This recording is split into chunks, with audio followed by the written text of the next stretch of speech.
Bonjour à tous, bienvenue sur ma chaîne YouTube L'Op Investissement pour l'analyse fondamentale de l'entreprise Parex Ressources. Juste avant de commencer cette vidéo, je tenais à vous informer que la synthèse de cette analyse est déjà disponible sur ma page Instagram L'Op Investissement. Si cette vidéo vous plaît, n'hésitez pas à vous abonner, à liker, à la partager et à laisser un commentaire. Passons à la fiche récapitulative de l'entreprise. Parex est une mid-cap pétrolière colombienne cotée sur la place boursière de Toronto. Ses activités se concentrent sur la vente de pétrole et exploitent des gisements exclusivement sur le territoire colombien. Passons à la présentation plus complète et générale de l'entreprise. Parex est la plus importante entreprise pétrolière indépendante de Colombie, mais surtout le producteur de pétrole le plus rentable de la bourse canadienne.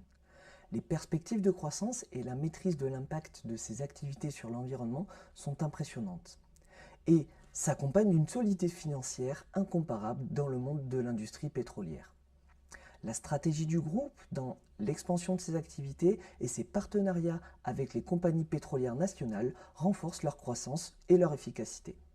Grâce à sa stratégie d'expansion, ses partenariats et son excellente gestion, Parex, sur le premier semestre de 2023, a atteint une production moyenne journalière de 54 120 barils et opère désormais une superficie d'exploitation de 2,22 millions d'hectares. Parex Ressources est une entreprise pétrolière indépendante issue de la séparation en 2009 d'une ancienne entreprise pétrolière et gazière canadienne opérant en Argentine, PetroAndina Ressources. Du moment de la séparation et de son introduction en bourse en 2011, Parex a su développer habilement ses activités en obtenant des financements lui permettant d'augmenter sa capacité de production. Par sa stratégie d'acquisition d'entreprises comme Verano Energy en 2014 et de terrains en Colombie, Parex a significativement augmenté la surface de ses exploitations et sa production, et devient en 2014 la plus grande industrie pétrolière indépendante colombienne, bénéficiant d'un vaste portefeuille de produits pétroliers. Les années suivantes, Parex continuera de prospérer grâce à une succession d'acquisitions. En 2020, Parex a remporté 2 zones d'exploitation importantes lors d'un appel d'offres. Ils ont investi 3,8 millions de dollars pour exploiter ces nouvelles zones qui couvrent une superficie totale de 9 500 hectares. En 2021, Parex et Ecopetrol ont signé un accord commun où Parex obtiendra une participation de 50% dans les 2 zones se situant au centre et au nord de la Colombie. En 2022, de nouveaux contrats d'exploitation et de production lui ont été accordés sur les 18 puits obtenus en 2021. Les activités du groupe sont présentes sur l'ensemble du territoire colombien. 90% de l'activité se concentre dans la zone du Llanos, qui est une vaste plaine herbeuse à cheval entre la Colombie et le Venezuela. Près de 70% de la production de Parex se concentre au sud du Llanos, comprenant l'exploitation de la zone du Llanos 34, dans laquelle 30 puits pétroliers ne sont pas encore exploités. Le plus intéressant sur cette carte, ce ne sont pas la répartition des activités sur le territoire colombien, mais c'est que la majorité des exploitations en possession de Parex ne sont pas complètement exploitées. En réalité, le groupe est très loin de sa capacité maximale de production. Le groupe investit intensément dans le développement de ses nouveaux produits, que ce soit seul ou en collaboration avec Ecopetrol. Sur le premier semestre de 2023, 31 puits ont été forés et ont induit une dépense en capital de 235 millions de dollars. Sur ces 235 millions, près de 207 millions ont été utilisés pour développer l'exploitation du sud du Llanos et sur le bloc de Magdalena. De plus, sur cette année de 2023, le groupe a lancé le projet d'exploration Big E. Ce projet se concentre sur l'exploitation de nouveaux puits pétroliers sur les exploitations existantes mais à des profondeurs différentes. Le projet se situe sur les zones d'exploitation de Magdalena, d'Oraca et de Capachos. Rapidement, j'ai pris pour exemple la description du projet Big E sur les zones d'Oraca et de Capachos, qui sont les plus prometteuses en termes de réserve et de production. Les exploitations des nouveaux puits sur la zone d'Aroca est prévue pour la fin du 3e trimestre de 2023, avec les premiers résultats attendus pour le premier trimestre de 2024. 33 millions de barils sont des réserves prouvées, soit elles ont une probabilité d'être économiquement viables supérieure ou égale à 90%. Une grande quantité de pétrole est possiblement ou probablement exploitable avec des réserves s'élevant à près de 96 millions de barils.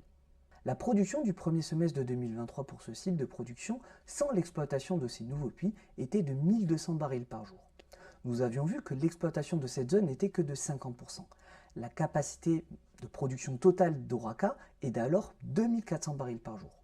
Les activités de forage de la zone d'Aroca ont été retardées suite à des difficultés opérationnelles, ce qui a augmenté le temps d'arrêt des unités et ont induit une baisse de production. Étant donné de la capacité disponible sur cette zone, le groupe pourra envisager de l'augmenter à l'avenir. L'exploitation de la zone de Capachos se fait en association avec l'entreprise pétrolière nationale Ecopetrol. Des collaborations avec ce groupe sont déjà établies dans plusieurs exploitations. Parex s'appuie donc sur ces collaborations existantes avec Ecopetrol pour exploiter 13 nouvelles zones dans la région du Llanos.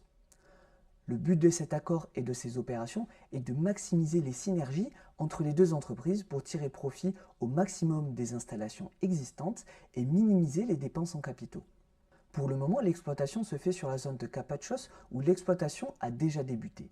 Les premiers puits ont été forés au premier trimestre de 2023 pour la zone du Llanos 38 et se suivra d'un forage de la zone du Llanos 122 au dernier trimestre de 2023. Les réserves estimées à ce projet sont de 150 millions de barils et induiront une production supplémentaire de 25 000 barils par jour. Attention, dans les deux projets Big E présentés, les réserves et l'estimation de la production indiquée sont sur base analogue. Autrement dit, ce sont des estimations faites par un auditeur externe de l'industrie et sont établies par la réglementation 5100. La réglementation 5100 est une réglementation canadienne qui vise à standardiser les informations sur les réserves et les productions des compagnies pétrolières canadiennes. C'est pourquoi il est essentiel de noter que les chiffres indiqués ne sont que des estimations fiables mais susceptibles d'être ajustées à l'avenir. La répartition de la production et de l'exploitation entre Ecopetrol et Parex varie en fonction de la zone. Sur la zone commune d'Oraka, Parex exploite 50%. Sur le bloc Fortuna, la participation d'Ecopetrol est de seulement 20%. Dans le cadre de ces partenariats avec Ecopetrol, Parex bénéficie davantage de l'exploitation directe des puits car il détient la majorité des parts dans ces différentes zones de collaboration. Vous me direz alors que Ecopetrol n'a pas de réel intérêt d'exploiter les puits avec Parex puisqu'ils ne détiennent qu'une faible partie de l'exploitation. Là où c'est intéressant pour Ecopetrol, c'est que le pétrole extrait par Parex est ensuite traité par leurs différentes raffineries. En Colombie, 5 principales raffineries transforment le pétrole brut en produit fini. 4 d'entre elles sont exploitées par Ecopetrol. De plus, Parex a des accords avec Ecopetrol de versement de royalties. En fonction de la quantité produite, Ecopetrol récupère plus ou moins des bénéfices issus de l'exploitation de Parex. Pour rappel, des royalties sont des redevances en échange d'un droit d'exploitation ou d'un droit d'usage d'un service. Dans le cas de Parex, des royalties sont reversées à l'entreprise publique colombienne Ecopetrol pour l'exploitation des gisements colombiens. En effet, le pétrole est une ressource naturelle qui n'appartient à personne en réalité. Du fait que Parex utilise cette ressource naturelle du territoire colombien, elle reverse alors une partie de ses bénéfices à l'État sous forme de royalties et de taxes. Le fait de céder principalement à l'exploitation directe des puits pétroliers à Parex s'avère très avantageux pour Ecopetrol car cela lui permet de récupérer indirectement une part des bénéfices générés par l'exploitation ainsi qu'une part significative de la production destinée à ces raffineries. En résumé, le projet Big E est une incroyable opportunité pour le groupe de développer davantage ses activités. Les réserves de pétrole dans les différentes zones sont très rassurantes concernant la pérennité et la croissance des activités. La production journalière prévue pour ce projet dépasse les 20 000 barils équivalent pétrole et constitue à elle seule près de 37% de la production actuelle totale. Ce projet diversifie d'autant plus les activités du groupe sur les différentes zones d'exploitation et présente une asymétrie entre le risque et la récompense potentielle. Maintenant que nous avons vu comment le projet Big E s'intègre dans les activités de Parex, reprenons la répartition actuelle des activités. On constate que pour le second trimestre de 2023, près de 57% de la production est issue de la zone du Llanos 37. Le bloc Llanos 34 peut être en réalité rattaché à la zone du sud du Llanos. La production de Parex est concentrée principalement dans cette zone. Avant l'obtention de multiples contrats pour l'exploitation de puits au sud du Llanos le 22 décembre 2021, Parex exploitait quasiment exclusivement le bloc du Llanos 34. Cependant, malgré que la production soit concentrée majoritairement sur cette zone, je rappelle que nous sommes très loin de son potentiel maximal. Ce qui nous rassure en tant qu'investisseurs sur la pérennité de son exploitation. Dans la partie consacrée aux réserves du groupe, nous examinerons plus en détail la situation des réserves associées à la zone du Llanos 34. Concernant les bénéfices et la production de Parex, nous avons des bénéfices par baril qui varient logiquement en fonction de son prix. La production journalière de barils a connu un ralentissement en raison du Covid. Cependant, depuis le premier semestre de 2023, nous observons des niveaux de production similaires ou même supérieurs à ceux d'avant la pandémie. Cette baisse de la production journalière est également due aux différents développements des puits existants pour accroître la production future.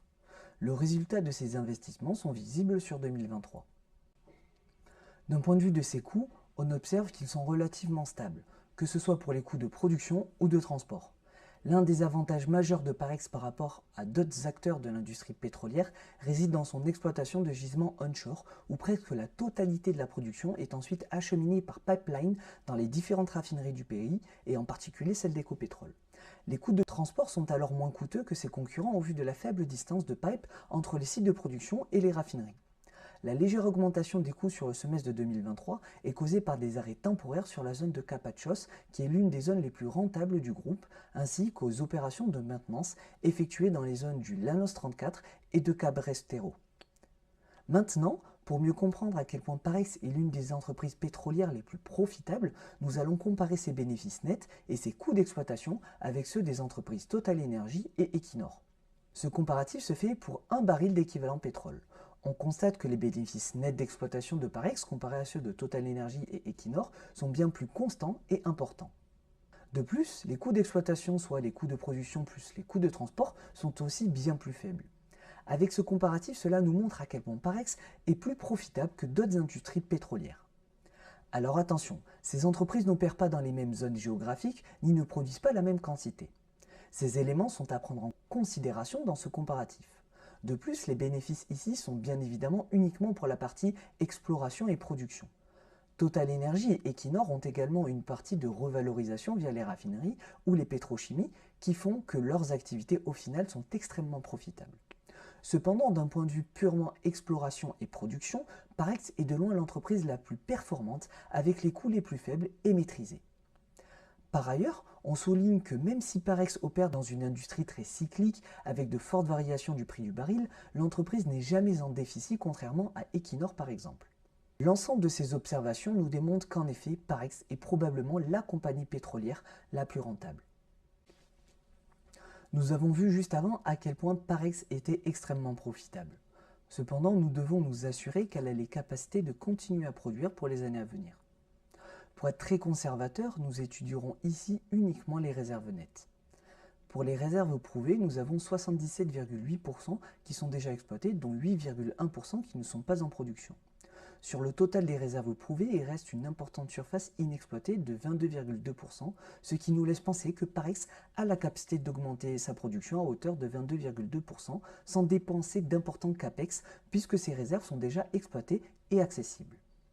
Pour la répartition de ces catégories de réserves, près de 47,6% sont des réserves prouvées, 24,7% sont des réserves probables et 27,7% sont des réserves possibles. Pour les réserves de gaz, nous avons des réserves plutôt faibles. De plus, gardons à l'esprit que les revenus du groupe sont issus à 99% de la vente de pétrole. Pour la répartition des réserves prouvées en exploitation, nous avons sensiblement la même répartition que pour le pétrole, ce qui est logique puisque le gaz récupéré lors de l'extraction est généralement récupéré en même temps que le pétrole brut. La répartition entre les différentes catégories de réserves de gaz sont plus homogènes que celle du pétrole. Pour mieux observer la répartition des réserves entre le pétrole et le gaz, passons à un tableau simplifié des réserves nettes et quelques graphiques. Nous avons la répartition globale des réserves nettes suivantes. Les réserves de gaz étant estimées en unités volumiques, pour pouvoir comparer le pétrole et le gaz, on ramènera toutes les réserves sous la même unité, baril équivalent pétrole. C'est l'énergie apportée par un baril de pétrole ou 159 litres de pétrole équivalent à 5,86 gigajoules. Cette unité est très utilisée dans l'industrie pétrolière pour comparer ou soumettre les différents types de produits. On observe que nous avons des réserves plus importantes de pétrole lourd que de léger, et majoritairement du gaz naturel que du gaz naturel liquéfié pour les réserves de gaz. Dans son ensemble, la somme des réserves prouvées, probables et possibles se constitue essentiellement de pétrole. Actuellement, 99% du revenu est issu de la vente du pétrole. On pourrait s'attendre à une légère progression des ventes de gaz. A noter qu'il est indiqué dans le rapport annuel de 2022 du groupe que près de 87% des réserves prouvées et probables de pétrole et de gaz naturel sont situées dans la zone du Llanos. Le reste des réserves sont situées dans la zone de Magdalena. Maintenant que nous avons une idée plus claire sur les différentes répartitions des réserves et des produits, nous pouvons estimer à partir de la production moyenne journalière du premier semestre de 2023 le temps d'exploitation restant si le groupe n'obtient pas de nouveaux contrats de forage sur d'autres zones. La production moyenne journalière étant de 52 733 barils équivalent pétrole, on peut estimer une production annuelle de 19 millions de barils équivalents en multipliant la production journalière par 365. ce qui nous donne une durée d'exploitation globale en prenant en compte l'ensemble des réserves nettes prouvées, probables et possibles de 12,65 ans. Si on regarde un peu plus près les détails sur la croissance des activités de Parex, on observe qu'elle a su extrêmement bien développer ses activités depuis 2017. Ces graphiques illustrent le rapport entre la production et les réserves du groupe en fonction du nombre d'actions en circulation. Que ce soit pour la production ou les réserves, elles ont fortement augmenté depuis 2017 puisque la production est passée de 36 000 à 52 000 barils par jour et les réserves prouvées et exploitées sont passées de 51 millions à 83 millions de barils équivalent pétrole. Attention cependant, cette forte croissance des rapports de production et des réserves sur le nombre d'actions en circulation est également appuyée par d'importants rachats d'actions. En effet, depuis 2017, Parex a racheté près de 57 millions d'actions sur les 155 millions émises à l'origine. Ils ont alors en 5 ans racheté 36% de leurs actions, ce qui fait certes notre bonheur en tant qu'actionnaire, je vous l'accorde. En prenant en compte les rachats d'actions, nous avons une croissance de production et des réserves respectivement de 16 et 18%. En valeur absolue, la croissance de la production est de 8% et de 10% pour les réserves. Pour étudier la croissance de la production des réserves, nous nous baserons sur les valeurs absolues de croissance. Selon moi, une croissance de 8-10% pour la production et les réserves est convenable et nous permet d'avoir une potentielle idée des activités futures. Petite parenthèse sur les rachats d'actions. Oui, c'est intéressant pour nous actionnaires lorsque l'entreprise rachète ses propres actions puisque cela traduit une certaine confiance du groupe envers ses perspectives futures, mais aussi augmente indirectement notre participation à l'entreprise. Attention cependant à bien étudier le prix auquel l'entreprise rachète ses propres actions afin d'évaluer que le prix de rachat est correctement valorisé et qu'elle ne se rachète pas elle-même trop cher. Pour étudier cela, j'ai utilisé l'historique de l'outil Valuation Chart de GoroFocus pour nous faire une idée des estimations de la valorisation à ce moment-là. Dans l'ensemble, Parex a racheté ses actions à un prix très correct et son prix moyen d'acquisition sur les 5 dernières années revient à 20,3 $ canadiens. Au vu de la croissance des activités que nous avons vues juste avant, je trouve que ce prix est plus que correct et j'estime que ces rachats d'actions ont été faits même de manière très intelligente par la direction.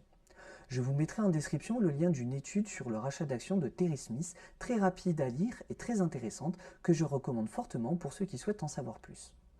Fin de la parenthèse. Si je reprends maintenant les chiffres des réserves actuellement en possession de l'entreprise, vous avez peut-être eu la réflexion suivante lorsque j'ai présenté le chiffre d'exploitation global du groupe. 13 ans d'exploitation, ce n'est pas un peu faible pour un investissement long terme? Et je me suis posé exactement la même question, car 13 ans correspondent en plus à l'ensemble des exploitations des réserves prouvées, probables et possibles. Ce n'est pas dit que les réserves probables et possibles soient à 100% exploitables, et c'est même sûr car les opérations de forage ont une probabilité de succès ou d'échec. En effet, les études géologiques et géophysiques utilisées pour déterminer les emplacements de puits de pétrole ne sont que des estimations. C'est pourquoi on catégorise les réserves par probabilité d'exploitation pour les raisons économiques, certes, mais aussi géologiques. En réalité, peut-être que la moitié des réserves pourront être exploitées. Si j'ajuste maintenant la durée d'exploitation globale du groupe, à partir de cette hypothèse, nous nous retrouverons avec une durée d'exploitation estimée à peine plus de 10 ans. Et franchement, si on est un investisseur long terme, malgré une croissance historique depuis 2017 de 10%, cela est tout juste suffisant, du moins de mon point de vue. Cependant, les chiffres donnés pour les précédentes estimations ne prennent pas en compte les réserves du projet Big E indiquées dans la présentation des investisseurs de septembre 2023. De plus, j'ai eu la confirmation par mail de la part du groupe que les réserves prouvées, probables et possibles nettes de 243 525 millions de barils indiquées dans le rapport annuel de 2022 ne prennent pas en compte celles du projet Big E, ce qui nous rassure en tant qu'investisseurs sur la durée d'exploitation réelle du groupe. Le projet Big E comprend plus de 15 nouvelles zones et d'énormes réserves et de capacités de production. Sur la zone du Llanos, Parex exploite en collaboration avec Ecopetrol des réserves possibles, prouvées et probables estimées à 150 millions de barils et une capacité de production moyenne de 25 000 barils par jour. Sur la zone d'Aroca, Parex exploite des réserves 3P estimées à 129 millions de barils.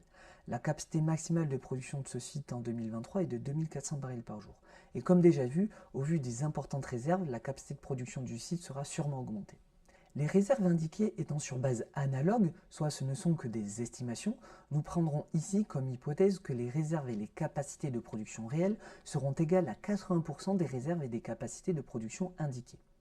Ce qui nous donne une capacité de production ajustée du projet Big E de 16 000 barils par jour et des réserves globales de 163 millions de barils. Même avec notre hypothèse de réduction, ces réserves représentent près de 67% des réserves possédées par le groupe en 2022. Pour la partie développement de la capacité de production hors projet Big E, n'oublions pas que l'ensemble des exploitations en possession du groupe ne sont que pour la plupart qu'à la moitié du potentiel d'exploitation maximal. Pour les zones du Llanos 34 et de Cabrestero, d'importants investissements ont été faits sur les périodes de 2021 à 2023 pour maintenir et développer les exploitations.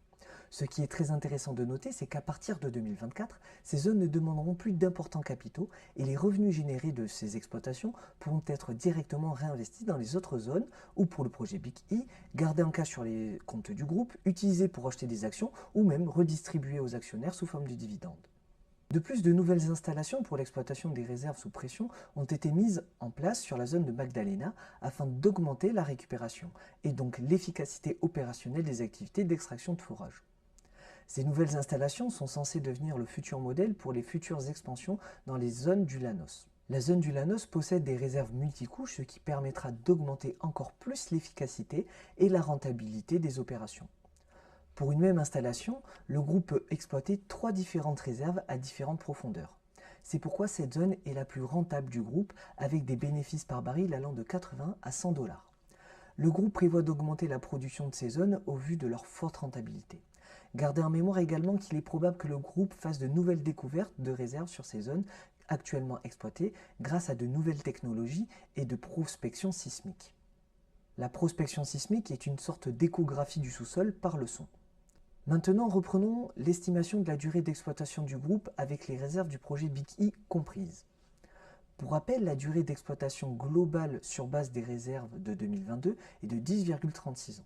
Pour les réserves et les capacités de production Big E, en reprenant notre hypothèse que probablement le groupe réussira à exploiter seulement 80% des réserves indiquées dans la présentation du projet, nous nous retrouvons avec une durée d'exploitation seulement pour les réserves du projet Big E de 8,42 ans. En prenant en compte les réserves de 2022 et celles du projet Big E, nous avons une durée globale d'exploitation pour l'ensemble des types des réserves de 18,79 ans. Et cette fois-ci, pour nous investisseurs long terme, nous sommes rassurés sur la pérennité des exploitations de Parex. Passons à présent à l'étude de la stratégie de Parex en répondant aux questions suivantes. Comment le groupe prévoit-il de développer ses activités et même comment compte-t-il répartir les revenus générés?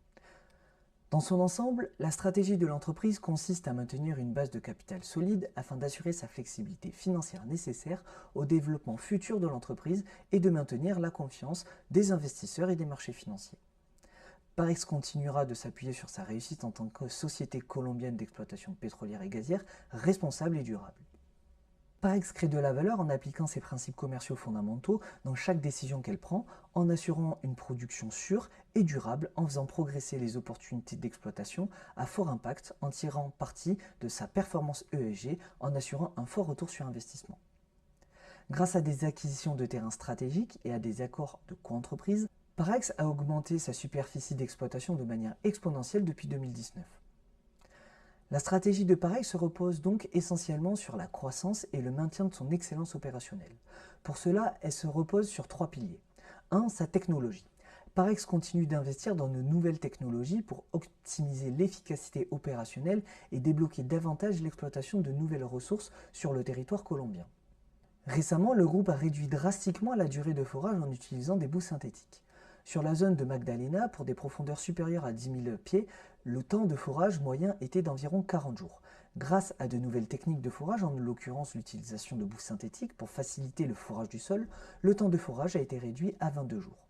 Avec cette nouvelle méthode de forage, le temps d'arrêt des unités pourra ainsi être diminué et ainsi augmenter le temps de production et donc de l'efficacité des activités. Le deuxième point est l'augmentation de la production de gaz. Comme déjà abordé précédemment, sur la zone de Magdalena, de nouvelles installations sont en place pour augmenter la récupération de gaz et de pétrole sous pression.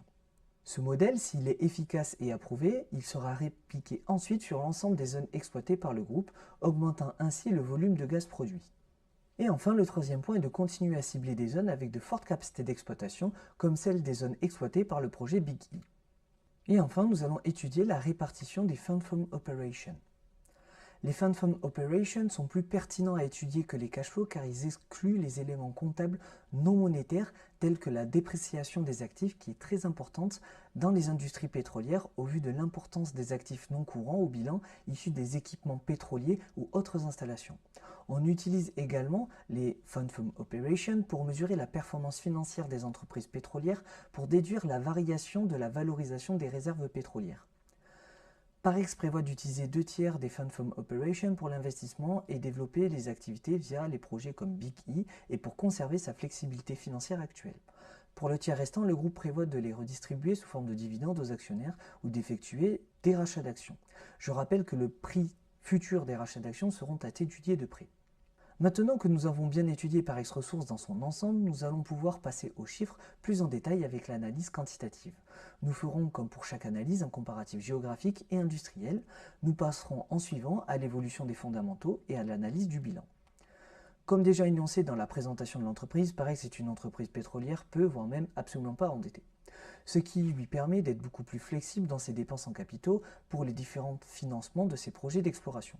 Si on regarde de plus près les ratios de liquidité, on constate qu'il est relativement faible comparé à notre cible ou à même celui de l'industrie. En effet, le projet Big E nécessite de lourds investissements pour développer les différents gisements de pétrole. Une partie des liquidités du groupe a donc été utilisée dans le but de financer ce projet. Une fois les gisements opérationnels estimés à 2025, nous pourrons nous attendre à une forte progression de la liquidité. Les scores fondamentaux de Parex sont corrects. Le faible score obtenu pour le F-score est causé par plusieurs facteurs. L'année exceptionnelle de 2022, induite par une hausse du prix du baril suite à la guerre en Ukraine et donc de la baisse de la rentabilité sur l'année de 2023, la suspension des activités sur certaines zones a induit une diminution des actifs et donc du ROA. La liquidité a été utilisée pour les derniers exercices pour financer le développement de l'activité et a donc diminué.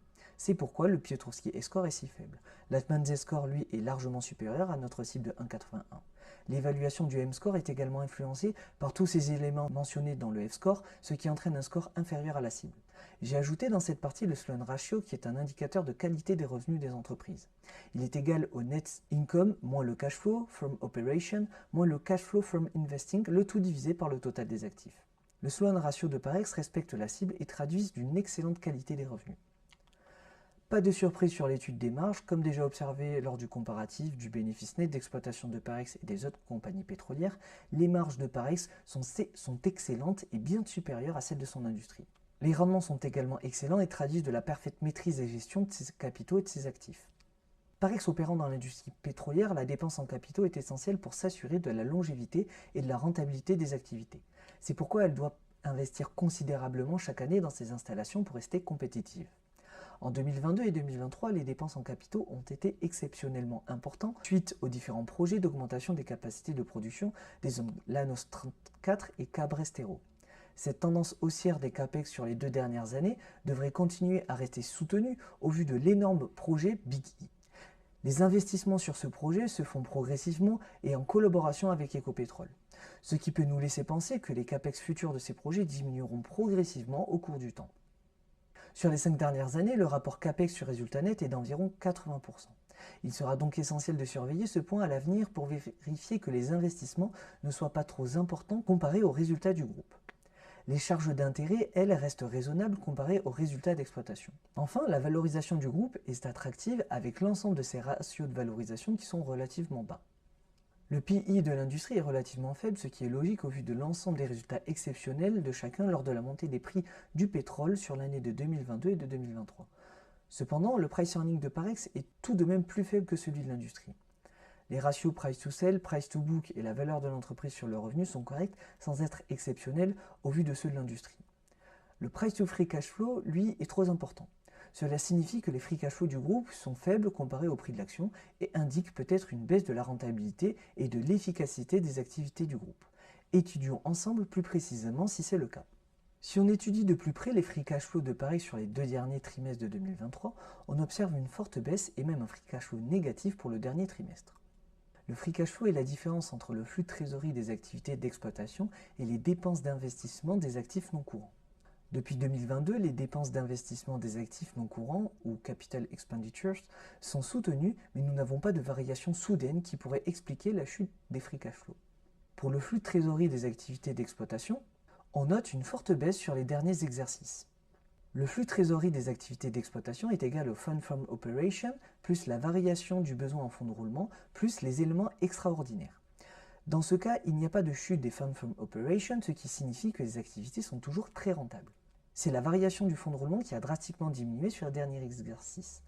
En étudiant plus précisément les causes de cette variation, en analysant le rapport trimestriel de juin 2023, la variation du besoin en fonds de roulement est expliquée par une augmentation des stocks de pétrole sur la zone du nord du Llanos, soit plus précisément sur les sites de Capachos et d'Aroca, induit par une suspension des activités dans le cadre d'un nouveau projet de forage.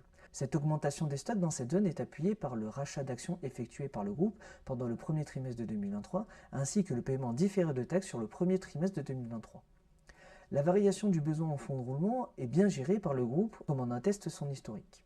Cependant, avec les projets massifs comme Big E, induisent des augmentations des stocks par la maintenance des sites dans le but d'augmenter à l'avenir davantage la production. C'est pour cette raison que les free cash flow du groupe ont drastiquement chuté sur ces derniers exercices et ne traduisent en rien une baisse de la rentabilité et de l'efficacité des activités. Passons au comparatif de la valorisation géographique en étudiant les différents KPE des pays. Le KPE de Parex Ressources au prix du 25 septembre 2023, pour lequel je fais le calcul, est tout juste inférieur au KPE canadien. Le KPE canadien est au global sur des niveaux de valorisation raisonnables, il reste cependant supérieur au KPE européen ou chinois. Nous obtenons les scores suivants pour l'analyse quantitative. Nous avons un score de 16 sur 23 pour l'étude des fondamentaux, avec une solide solidité financière accompagnée d'excellentes marges et rendements. La valorisation est attractive dans son ensemble au vu des ratios de valorisation. Nous avons vu également que ce score final est tout juste suffisant car il s'explique par un faible Piotrowski score, un Bayesian score élevé, impacté par une variation des résultats et de la rentabilité, de la liquidité et des actifs. Les CAPEX représentaient une part beaucoup trop importante du résultat net. Les investissements sur les années 2022 et 2023 sont très importants afin de développer de nouvelles exploitations comme celle du projet Big E ou pour augmenter les capacités de production sur les zones les plus rentables comme Capachos ou Doroca. Une partie de la liquidité du groupe a été utilisée pour financer ces projets, ce qui explique pourquoi les CAPEX sont aussi importants comparés au résultat net de 2023. J'ai mis la baisse du free cash flow dans les points négatifs car même s'il ne soulève pas de réels problèmes opérationnels, le groupe doit tout de même faire ses preuves sur la gestion de la maintenance de ses sites. Pour le comparatif géographique et industriel, nous atteignons à peine mon objectif minimal. La cause de cette évaluation sont que les ratios de valorisation sont inférieurs à ceux des meilleures entreprises du secteur. Le Canada semble correctement valorisé si on le compare aux autres pays et à son KPE historique. Maintenant que nous avons vu les différents éléments de l'analyse quantitative, passons à l'évolution de ces fondamentaux pour enfin étudier le bilan. Les résultats du groupe sont croissants malgré une légère baisse en 2020. Attention cependant, la hausse des résultats de 2022, comme déjà dit, s'explique par la montée des prix du baril. Les résultats de 2023 sont bien moins bons que celui de 2022 au vu de la baisse du prix du baril. Je me permets de souligner que depuis septembre, avec l'annonce de l'OPEP sur la prolongation de la réduction de la production de pétrole jusqu'à la fin de l'année, le prix du baril est revenu à ses prix historiquement hauts à environ 90 $ le baril. Si le cours du baril reste à ces niveaux et que le groupe réussit à maintenir ou à augmenter sa production, nous pouvons nous attendre à des résultats bien meilleurs sur la fin de 2023 que ceux obtenus en début d'année. Parex n'a pas de dette, donc pas de remarques particulières sur son évolution. Les capitaux propres, eux, sont légèrement croissants et se consolident grâce au régulier rachat d'actions du groupe et les bénéfices non répartis. La liquidité du groupe est constante. Attention, comme nous l'avions vu, sur les 2 premiers trimestres, Parex a utilisé près de la moitié de sa liquidité pour financer le développement de ses activités. Les marges sont excellentes et stables au cours du temps.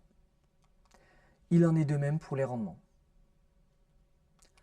Pour la distribution du capital, le groupe rachète régulièrement des actions depuis 2018 et redistribue une partie de ses bénéfices sous forme de dividendes depuis 2021. Pour les actionnaires de Parex, c'est donc le jackpot car leur participation au capital augmente tout en recevant en plus des dividendes. Passons à l'étude du bilan. Le groupe n'ayant pas de dette, les passifs comparés aux actifs sont très faibles.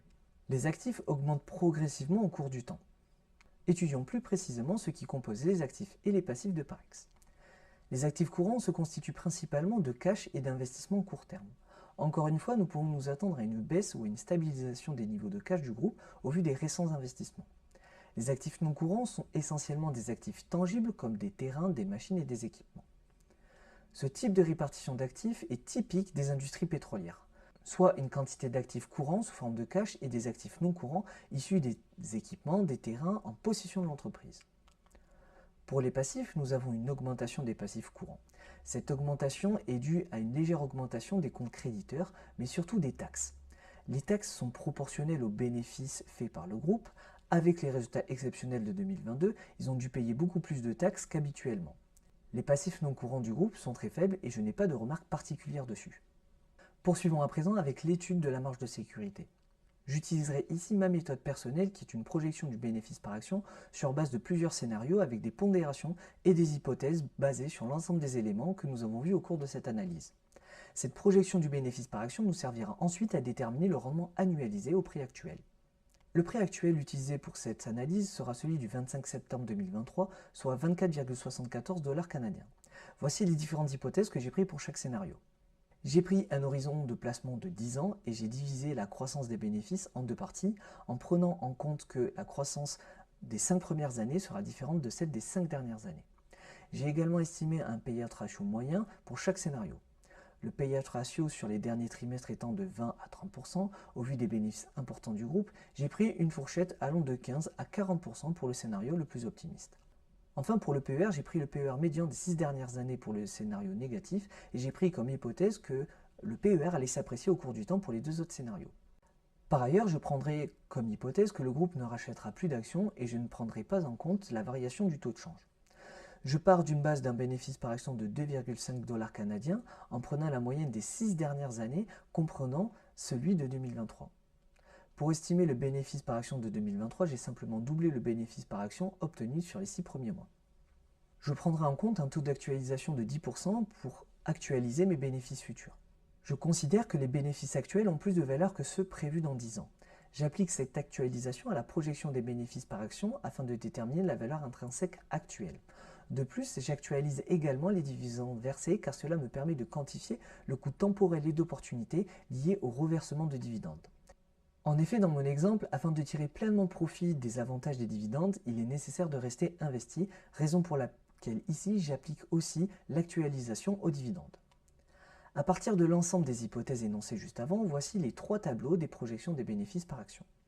Avec une croissance nulle du bénéfice par action, un payout ratio de seulement 15% et un PER dans 10 ans égal à la médiane des 6 dernières années, on obtient une valeur intrinsèque future de 15 $ canadiens et un dividende reversé de 3,75 $ canadiens. Pour ce scénario négatif, j'ai pris comme hypothèse que nous allions avoir un gros ralentissement de l'industrie pétrolière induite par la transition énergétique, ce qui nous donne une valeur intrinsèque actualisée de 7,23 $ canadiens. Pour une croissance sur 10 ans de 8%, soit la même croissance que celle observée que depuis 2017, et un payout ratio de 30% et un PER dans 10 ans de 8, nous avons, en multipliant le bénéfice par action dans 10 ans par son PER, une valeur intrinsèque future de 39,28 $ canadiens et un total de 11,73 $ canadiens pour les dividendes redistribués. Si on actualise, on obtient une valeur intrinsèque de 21,17 $ canadiens. Enfin, pour le scénario le plus optimiste, j'estime une croissance de 12% des bénéfices au vu des investissements massifs, puis un ralentissement de cette croissance sur les 5 dernières années, revenant sur la croissance moyenne historique de 8%. Je prends en compte comme hypothèse que le groupe va redistribuer de généreux dividendes à hauteur de 40% des bénéfices et que le PER sera bien apprécié et sera égal à 10. Nous obtenons avec l'ensemble de ces estimations la valeur intrinsèque future de 64,74 $ canadiens avec des dividendes reversés de 18,28. Avec un taux d'actualisation de 10%, j'obtiens une valeur intrinsèque actuelle de 32,01. Pour synthétiser l'ensemble des résultats obtenus de ces différents scénarios, voici les tableaux suivants. Je pondère les scénarios pessimistes et optimistes à hauteur de 25%. Je considère en effet que le scénario de la forte transition énergétique et donc de la baisse de l'activité pétrolière a autant de probabilités que celui d'une augmentation ou d'un maintien des prix et de la demande du pétrole. Je pondère le scénario le plus neutre et réaliste à hauteur de 50%. Maintenant, si j'estime le retour sur investissement que m'offre le prix actuel au vu de mes pondérations, je me retrouve avec un rendement actualisé de 7,87%. Cette rentabilité est tout juste suffisante selon moi. Je recherche en effet un rendement minimum de 10% par an pour chacune de mes actions. Il est peut-être intéressant cependant de commencer à se constituer une ligne si le rendement que nous offre le prix actuel à partir de mes estimations vous convient. Ne voulant pas voir un aussi beau dossier me passer sous le nez, j'ai de mon côté commencé à ouvrir une ligne sur le dossier. Je précise évidemment que ceci n'est pas un conseil en investissement. C'est à vous de faire vos propres recherches de votre côté. Enfin, en actualisant et en pondérant les valeurs intrinsèques futures plus les dividendes reversés, on obtient une valeur intrinsèque actualisée pondérée de 20,39 $ canadiens. La marge de sécurité proposée par le prix actuel n'est pas suffisante au vu des hypothèses prises dans cet exemple. Pour ceux que ça intéresse, je mettrai dans la description un formulaire qui vous permettra de recevoir mon Google Sheet que j'utilise pour mes analyses afin que vous puissiez faire vos propres hypothèses et estimer par vous-même si le prix actuel vous semble attractif ou non. N'hésitez pas à me faire un retour en commentaire ou par mail sur l'outil, je pourrai l'adapter ou l'améliorer en fonction de vos demandes et vos besoins. Finissons cette vidéo avec la dernière partie de l'analyse qualitative. Le capital de Parex est détenu en majorité par des institutions. L'actionnaire majoritaire du groupe est le gestionnaire de fonds Fidelity Investment. Et pour ceux qui ne le savent pas, Fidelity Investment est le fonds d'investissement du célèbre Peter Lynch. Fidelity Investment détient 10,4% du capital. Le fait que le fonds de l'investisseur de légende qui est Peter Lynch soit actionnaire majoritaire de Parex me réconforte d'autant plus dans mon choix d'investissement. Le reste du capital appartient à différentes institutions de fonds de gestion américains comme BlackRock ou Vanguard. La présence des initiés au capital est très faible, ce qui est très dommage. Yang Fu, le président du conseil d'administration, détient seulement 1,2% du capital. Avec tous les éléments abordés lors de cette analyse, nous pouvons affirmer que nous comprenons le business. Parex, opérant dans l'industrie pétrolière, est donc dépendant du prix du pétrole et n'a pas de réel levier pour augmenter ses prix. Enfin, nous avions vu que Parex possède une solide marge nette bien supérieure à celle de ses concurrents et qu'elle augmente chaque année ses réserves de pétrole et sa production, augmentant mécaniquement ses parts de marché. En résumé, Parex ne respecte pas la note minimale requise pour l'analyse qualitative. Malgré un business simple, une rentabilité exceptionnelle et de fortes augmentations de ses parts de marché au cours du temps, beaucoup trop d'institutions sont présentes au capital à défaut d'avoir des initiés. De plus, elle reste très dépendante à la variation du prix du pétrole. Mais attention, pour une entreprise de ce type, soit pour une entreprise pétrolière comme Parex, la détention du capital est généralement entre guillemets mauvaise, soit avec peu d'initiés et beaucoup d'institutions. Cette répartition du capital est typique des mid-cap et large-cap pétrolières. De plus, le risque de la variation du prix du pétrole fait partie intégrante de l'activité. Le fait que le fonds de gestion de Peter Lynch soit actionnaire majoritaire me séduit particulièrement et ne fait que renforcer mon idée que Parex est une entreprise pétrolière exceptionnelle. Par ailleurs, lorsque nous investissons dans ce type de business et d'industrie, nous savons que l'entreprise sera contrainte et soumise à la demande pétrolière. Cependant, si nous choisissons de nous y exposer, pourquoi ne pas sélectionner l'entreprise la plus profitable de son industrie? C'est pourquoi, malgré ce score en dessous de ma cible minimum, j'estime que Parex est intéressante d'un point de vue qualitatif. Concluons cette analyse avec un zoom sur la scène énergétique mondiale actuelle ainsi que sur les prévisions du mix énergétique pour 2050. Nous étudierons en suivant les risques associés aux exploitations et à la localisation des activités de Parex. Pour faire le point sur la scène énergétique mondiale, j'ai pris le rapport de BP qui chaque année collecte les données des consommations énergétiques des pays. Sur le graphique de gauche, on observe qu'une grande partie de la consommation énergétique mondiale sont des énergies fossiles. On souligne cependant une augmentation quasi exponentielle des énergies renouvelables depuis 2009. C'est pourquoi dans l'évolution de la répartition du mix énergétique mondial présenté dans le graphique de droite, les énergies fossiles, notamment le pétrole et le charbon, perdent des parts dans ce mix pour laisser place aux énergies renouvelables. Même si la part énergétique du pétrole est décroissante depuis les années 2000, elle représente toujours plus de 30% du mix énergétique mondial. Si l'on étudie le mix énergétique par pays en 2021, on constate que la plupart du renouvelable est quasiment exclusivement présent en Amérique du Nord, en Amérique du Sud ainsi qu'en Europe. La part de renouvelable du mix énergétique asiatique est certes faible, mais est en nette progression sur les dernières années. Pour votre information, la Chine est le premier producteur mondial d'énergie électrique, solaire et éolien.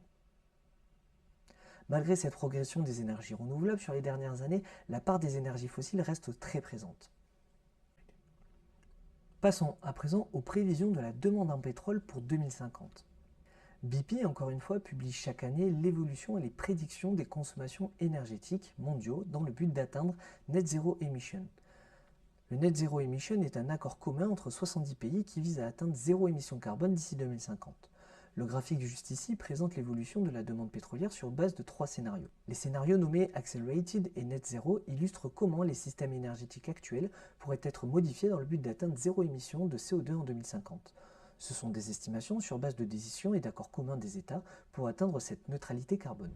Le scénario Accelerated projette une réduction des émissions de CO2 à hauteur de 75% d'ici 2050. Le Net Zero Emission projette une réduction de 95%. Ces deux scénarios sont basés sur des hypothèses de fort durcissement des politiques climatiques. Le scénario net zéro prend en compte aussi les hypothèses de prise de conscience et de changement des comportements des sociétés en favorisant les énergies à faible teneur en carbone. Me direz-vous, le scénario net zéro illustre une situation pour laquelle on atteint 95% de la réduction des émissions de CO2 et non 100%, donc pas réellement zéro carbone. BP, dans son rapport, explique que les 5% restants pour atteindre cette neutralité carbone totale devra se faire via une réduction ou la suppression des émissions de CO2 provenant de l'agriculture. Étant externe au mix énergétique, cette partie est négligée dans l'étude de ces scénarios. Enfin, le scénario New Momentum représente la trajectoire générale de la scène énergétique actuelle. Il prend en compte l'inertie observée et les dernières décisions prises en matière de décarbonation. Alors, pour atteindre le net zéro en 2050, il faudra faire beaucoup plus d'efforts que ceux fournis actuellement. Dans l'état actuel des choses, nous sommes bien loin de l'objectif fixé, et si nous ne fournissons pas plus d'efforts dans les années à venir, la consommation pétrolière ne devrait pas diminuer aussi drastiquement que l'on aimerait le penser. De plus, si on étudie les prévisions pour 2050 du mix énergétique des transports, pour les véhicules lourds, l'aviation et les transports maritimes, le pétrole occupe toujours une part très importante. Malgré une forte progression attendue des véhicules électriques pour les véhicules légers et quelques véhicules lourds, nous n'avons à ce jour aucune alternative aux moteurs thermiques pour l'aviation ou le transport maritime. L'hydrogène et les biocarburants devraient probablement substituer au fur et à mesure le pétrole dans ce mix. Mais pour le moment, aucune alternative ou innovation concrète nous permet de dire que ce sera le cas dans les années à venir. C'est pourquoi, à mon sens, l'industrie pétrolière dans son ensemble a encore un peu d'avenir dans les prochaines années avant de peut-être un jour laisser place complètement aux énergies renouvelables. Juste avant de finir ce point sur le mix énergétique mondial et ses prévisions, je voulais dire que le projet Net Zero Emission se fera avant tout par une décision commune de tous les pays.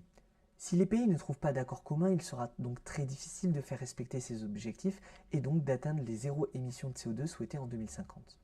De mon point de vue, encore une fois, je pense que la transition énergétique est beaucoup plus lente qu'on le pense et qu'il sera compliqué de trouver un accord commun pour atteindre le Net Zero Emission. Passons à l'étude des risques associés à l'exploitation et à la localisation des activités de Parex. Le groupe est confronté à divers problèmes opérationnels inhérents de l'industrie pétrolière tels que la sécurité, les aspects environnementaux, sociaux et les réglementations gouvernementales. De plus, du fait de sa localisation relativement instable, ces activités sont exposées à un risque supplémentaire. La Colombie est, ne l'oublions pas, le premier exportateur de cocaïne au monde. Le narcotrafic sont des facteurs perturbateurs de l'équilibre et contribuent aux conflits armés et à la violence dans le pays. La Colombie garde une bonne relation à l'international, notamment avec les États-Unis, qui lui permettent d'obtenir un soutien supplémentaire dans la lutte des trafics de drogue. En 2022, la croissance du PIB était de 7,5% et l'inflation de 13,1%, bien au-dessous de la cible de 3% de la Banque centrale colombienne. Un gros ralentissement de la croissance du PIB est attendu pour 2023 et 2024. Parex, logiquement, au vu de ses activités, est plus facilement sujet à des soucis sociaux, environnementaux et gouvernementaux. Cependant, le groupe possède d'excellentes relations avec l'État colombien, c'est pourquoi elle remporte les appels d'offres pour exploiter les réserves pétrolières du pays. Information importante soulignée dans le rapport annuel de 2022 est que la majorité des ventes de pétrole se font avec 3 principales industries pétrolières. L'ensemble des ventes de pétrole concerne un total de 10 clients. La liste des clients de Parex n'est pas indiquée dans le rapport. Il y a donc un risque alors associé à la dépendance de Parex à l'égard de ses 3 principaux clients. On peut déjà deviner que l'un de ses principaux clients est Ecopétrol et participe à hauteur de 25% de la production globale du pays. Plusieurs autres industries sont présentes dans le pays, comme Shell, la compagnie pétrolière Petrobras, ou encore le producteur américain Occidental Petroleum. En 2023, le gouvernement colombien a instauré une nouvelle taxe additionnelle qui varie en fonction du prix du baril de pétrole. Cette taxe équivaut à 15% du prix actuel du baril. Il sera intéressant de suivre de près cette évolution fiscale pour garantir que cela n'affecte pas la rentabilité à long terme du groupe. Enfin, le management du groupe est très solide. Le président du conseil d'administration Wang Yinwu a plus de 30 ans d'expérience dans l'exploration et la production de pétrole et de gaz. Il a pris sa retraite en 2017 en tant que PDG de Parex Ressources. Pour laisser place à Imad Mohsen, qui a travaillé pour plusieurs grands groupes pétroliers comme Shell ou Tulip Oil Holding, qui est le 4e plus gros producteur de pétrole des Pays-Bas. Pour résumer les forces de Parex, elle se concentre sur son excellence opérationnelle, la croissance de ses activités, un portefeuille d'actifs pétroliers diversifié sur l'ensemble du territoire colombien et des relations avec le gouvernement qui lui permet d'obtenir davantage de contrats pour l'exploitation. Ses faiblesses sont qu'elles sont dépendantes du prix du pétrole et donc de la demande et des conflits géopolitiques. Les opportunités sont la croissance de la demande énergétique mondiale et qu'elle pourrait étendre ses activités pétrolières plus largement dans tout le pays. Les menaces sont évidemment la concurrence, la dépendance à un ou plusieurs clients qui rejoint la dépendance à la consommation, et enfin celle de la pression environnementale sur les activités pétrolières. Merci beaucoup d'être resté jusqu'à la fin de cette vidéo, j'espère qu'elle vous a plu, n'hésitez pas à vous abonner à la chaîne YouTube si vous avez apprécié cette analyse, à liker, commenter, à me faire un retour dessus sur vos différents ressentis. N'hésitez pas également à faire un tour sur ma page Instagram, je répondrai à l'ensemble de vos questions soit en commentaire soit par mail et je vous souhaite une très bonne journée ou une très bonne soirée et à très bientôt pour une prochaine analyse.